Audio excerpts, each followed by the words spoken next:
পিরোজপুরের নেসারাবাদের ঐতিহ্যবাহী ভাসমান পেয়ারার হাট, যেখানে প্রতি মৌসুমে কেনাবেচা হয় গড়ে অন্তত ২০ কোটি টাকার। স্থানীয় অর্থনীতিকে আরও সমৃদ্ধ করতে জেলায় একটি কোল্ড স্টোরেজ ও জেলি কারখানা নির্মাণের দাবি জানিয়েছেন চাষি ও ব্যবসায়ীরা। পিরোজপুর থেকে তরিকুল ইসলামের পাঠানো রিপোর্ট। বৃষ্টিস্নাত সকালে এভাবেই একের পর এক ডিঙি নৌকায় পেয়ারা নিয়ে হাজির হচ্ছেন চাষিরা।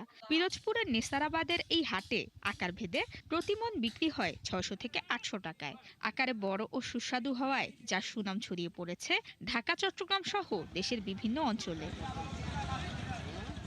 আটঘরের ভাসমান এ বাজারের সৌন্দর্য উপভোগে নানা স্থান থেকে প্রতিনিয়তই জড়ো হন পর্যটকরা, যা ঘিরে তৈরি হয়েছে অর্থনৈতিক কর্মচাঞ্চল্য।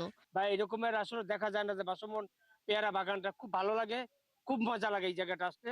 এই যে বিদেশিরা আসে, কোনো একটা বসার জায়গা নাই। সরকার যদি এই পর্যটক এবং বিদেশিদের জন্য একটু গেস্ট হাউস বা রেস্টুরেন্টের ব্যবস্থা করতো, তাহলে কিন্তু আসলে সবার জন্যই ভালো হতো। স্থানীয়রা জানান, পেয়ারার অর্থনীতিকে আরো সমৃদ্ধ করতে প্রয়োজন কোল্ড স্টোরেজ ও জেলি কারখানা, যাতে গুণগত মান ঠিক থাকার পাশাপাশি সঠিক মূল্য পাবেন চাষি ও ব্যবসায়ীরা। আর এই জায়গার পেয়ারা খুব সুস্বাদু, তো এই জন্য অনেক মানুষে ভালোবাসে, এই জন্য পেয়ারা চাহিদা বেশি। মাল যায় ঢাকা, নোয়াখালী, ঠিক আছে আপনার এই যে চট্টগ্রাম, ঠিক আছে আপনার সিলেট। স্বল্প সুদে যদি ঋণ দেয় তাহলে আমাদের অনেক চাষিদের আরো উৎসাহ বাড়বে। যদি একটা কারখানা থাকতো, পলিস্টারটা জিনিস থাকতো, আমাকে খুবই ভালো হতো এলাকায়। চাষিদের পেয়ারা উৎপাদন বৃদ্ধির জন্য সব ধরনের পরামর্শ দেওয়ার কথা জানায় কৃষি সম্প্রসারণ অধিদপ্তর। মিনি কোল্ড স্টোরেজের ব্যবস্থা যদি করা হয়, তাহলে এই পেয়ারার সিজন থেকে যে পেয়ারা উৎপাদিত হয়, এই উৎপাদিত পেয়ারা সংরক্ষণ করে রাখতে পারলে কৃষকগণ ন্যায্য বাজার মূল্যটা পাবে। পিরোজপুরে ৭১০ হেক্টর জমিতে উৎপাদন হয় ৭,২১০ মেট্রিক টন পেয়ারা।